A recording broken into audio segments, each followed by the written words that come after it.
The Lord be with you. And with your spirit. A reading from the Holy Gospel according to Matthew. Glory to you, O Lord.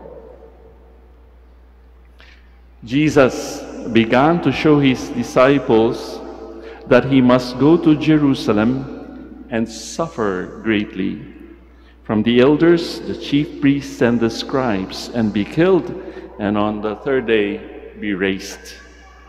Then Peter took Jesus aside and began to rebuke him. God forbid, Lord, no such thing shall ever happen to you. He turned and said to Peter, Get behind me, Satan. You are an obstacle to me. You are thinking not as God does, but as human beings do. Then Jesus said to his disciples, Whoever wishes to come after me must deny himself, take up his cross, and follow me. For whoever wishes to save his life will lose it. But whoever loses his life for my sake will find it. What profit would there be for one to gain the whole world and forfeit his life? Or what can one give in exchange for his life? For the Son of Man will come with his angels in his Father's glory, and then he will repay all according to his conduct. Friends, sisters, and brothers, the Gospel of the Lord. Praise you, Lord Jesus Christ. Please be seated.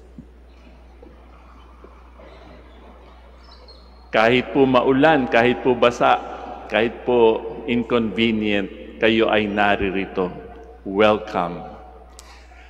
Alam po ninyo, nung kami ay lumalaki pa, in my younger days, kapag ka Biyernes, hindi ko ho alam kung meron din sa inyo nagpa-practice nito. Kapag ka ho Biyernes, kadalasan o karaniwan ay ang ulam namin ay isda at saka balatong at saka kanin. Yung balatong po yung monggo. Ewan ko po sa inyo kung meron pa rin nagpa-practice niyan. Pagka Biyernes, talagang ganyan ang pagkain. Kadalasan kaming mga bata nung panahong yon ay hindi masaya kapag kaganyan ang ulam. At nakikita yan ng aming tatay at nanay at ng mga nakakatanda sa amin. Siyempre, kapag kaganon, yung bang malungkot ka sapagkat hindi karne o hindi fried chicken yung ulam, eto na. Meron ng script si tatay at si nanay, sasabihin niya. Alam ba ninyo, tandaan nyo to, nung panahon ng hapon, hindi naman namin naabutan yung panahon ng hapon. Asin at kanin lamang ang aming ulam, tapos kami ay takot na takot at tumatakas sapagkat naandyan na mga hapon. Kayo mga kabataan, buti kami nakakain pa kayo. That does not happen only once. Palagi po yan kapag makikita yan at makikita parang hindi kami kontento sa buhay. Yan ay aking na-absorb, hindi dahil sa repetition, kundi palagay ko parang tama at talagang tama ang tatay at nanay. Sapagkat parang sinasabi nila sa amin, kayo ay matututo lamang sa hard knocks, sa school of the hard knocks of life. Kayo na andito ngayon sa Manawag. Di ba you made an effort to wake up early, alas 6. Ibig sabihin, mas maaga kayong nagising. Kadalasan, karamihan ng naandito at nagpupunta dito, sumasadya sa Minor Basilica ng Manawag, ay merong matinding pangangailangan at merong matinding pinagdadaanan sa buhay. In other words, enrolled sila sa School of Hard Knocks. Matitinding dagok. In other words, saan pa sila pupunta? Perhaps they have reached rock bottom in their lives. Desperate. So in other words, sa ating Ebanghelyong binasa, anong sinabi ng Panginoon? Ako ay maghihirap. I will suffer in Jerusalem. I will be put to death. Mamamatay ako. Pero hindi natapos doon. after 3 days, I will be raised up. Ano ang sinabi ni Peter, di ba? The compulsive Peter, sabi ni Peter, ay hindi God forbid, Lord, that will not happen to you hanggang naandito ako. Akala niya, mabe-very good siya, kagaya last week, di ba? You are the Son of God, you are the Messiah. Very good, Peter. Pero ngayon, anong sinabi sa kanya? Get behind me, taning. You are an obstacle to me. You are thinking not as God does, but as human beings do. Yun. Kadalasan allergic tayo sa salitang suffering o di kaya sa salitang sakripisyo. Pero karamihan sa atin ang naandito ngayon sa misang ito ay nagsasakripisyo. Ano ba yung sakripisyo? Jesus is not going to suffer for the sake of suffering. Hindi naman siya masukista. Hindi. May dahilan, merong kahulugan, merong meaning. Tayo rin naandito, nagtitiyaga kahit inconvenience sa atin sapagkat maulan, maraming tao, marami pa akong aasikasuhin sa aking buhay, etc. Pero we are here. We are ready to be inconvenienced. We are ready to suffer a little. We are making sacrifices to offer our petitions and to ask for the help of Apo Bakit. Di po ba? Isipin natin, meron ba tayong pinagdadaanan sa mga sandaling ito, sa mga panahong ito? Tayo ba ay may mga plano sa buhay? Kadalasan kasi meron tayong plan, meron tayong programa para sa ating kaligayahan. Kapag hindi na umuobra, kapag hindi na effective yung mga plano natin, kapag sabi ko nga sa inyo, desperado na tayo, saan tayo pupunta? Sa Panginoon, sa kanyang ina na nakakaintindi sa kanyang anak. Sometimes we really have to go through it. Kadalasan ngayon makikita niyo yung mga Gen Z, yung mga influencers na tinatawag, di ba? Ipapublish pa nila yan sa mga periodiko, sa social media. I am rewarding myself a very nice luxury vehicle as a reward for myself. Wala namang masama po doon, no? Pero yun yung way ni Peter, di ba? Meron siyang plano. I have to reward myself. I have to love myself. Kailangan kong mahalin ang aking sarili. At sinabi rin naman ng Panginoon yan, di ba? Mahalin ninyo ang Diyos, mahalin niyo ang inyong kapwa kagaya ng pagmamahal niyo sa inyong sarili. Pero huwag naman sobra. Hindi po ba?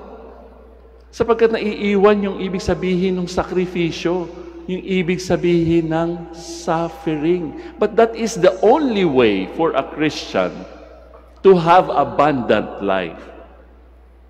Makikita niyo rin yan sa inyong mga nanay, sa inyong mga tatay. Kayang-kaya nila, second nature na nila yung magsakripisyo para sa anak.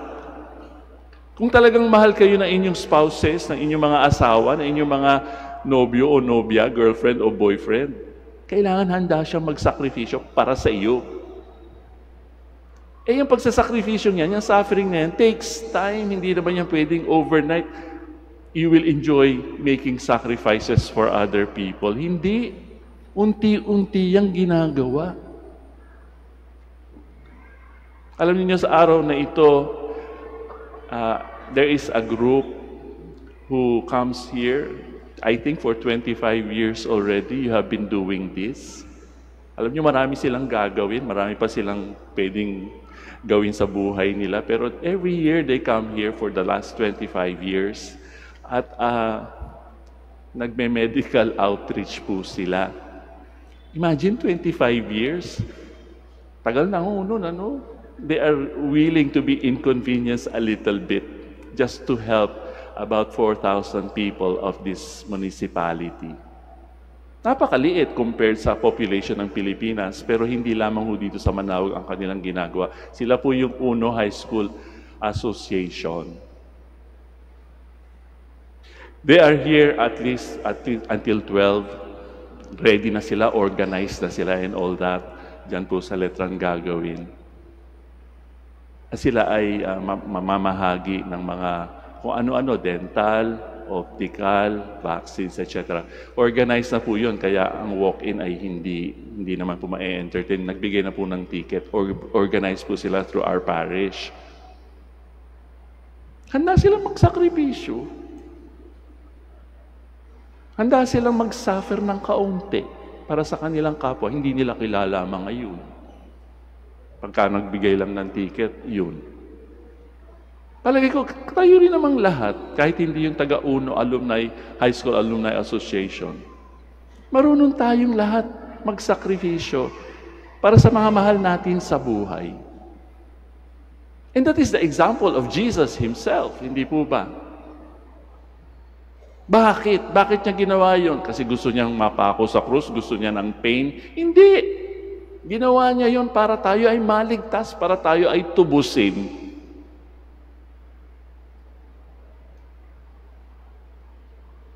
Hindi natin kailangang mahaling masyado ang ating buhay. We have to offer it up. We have to sacrifice. We have to suffer a little pain para sa kapakanan ng ating kapwa, ng ibang tao. And there is joy in it. Kapag ka naging second nature na natin yung pagsasakripisyo, pagbibigay sa ibang tao, makikita ninyo, there is a reward. Kadalasan, ang sinasabi natin, ang plano natin, wala naman hong masama doon sa magpaplano tayo for our success, for our esteem, for our reputation, to show that we are always in control. Hindi. Kadalasan, paparamdam din sa atin ng tadhana o ng buhay, ng circumstances ng ating buhay, you are not the one in control. It is God. Si Jesus ang in control. Kagaya ng sinabi niya kay Peter, ganun ba? Ganun? Hindi. Kapag marunong tayong magsakripisyo, sasabihin natin sa Panginoon, iaalay natin ang ating buong buhay sa Kanya. Lord, Ikaw nang bahala sa buhay ko. May pinagdadaanan ako, pero I know God knows what is best for me. Kaya nga, congratulations sa inyong lahat. Kayo naandito. Kahit ano pa ang circumstance or situation natin sa buhay, you know where to go. Maaring ang iba sa atin, hindi naman nagdadaan sa isang matinding pangangailangan, hindi. Pero nagbibigay ng thanksgiving. Why? Gumraduate na sila sa School of Hard Knocks. So sama-sama tayo, nag-aalay tayo ng misang ito, ng mga panalangin. Kanya-kanyang petisyon. Pero sabi ng Panginoon, di ba? Take up your cross, deny yourself, and follow me. Take up your cross. Lahat naman tayo may kanya-kanyang krus. Hindi tayo binibigyan ng krus na hindi natin kayang buhatin. Kaya pasalamat tayo. And because of that cross, we are going to have abundant life. Yung iba natatakot kasi ayaw nila mag-sacrifice. Masakit eh. Pero there is something after. Kagaya ng Panginoon, hindi naman natatapos ang buhay niya sa krus. After 3 days, He resurrected. And because of that, tayo rin. Kapag in-offer natin ang ating buhay,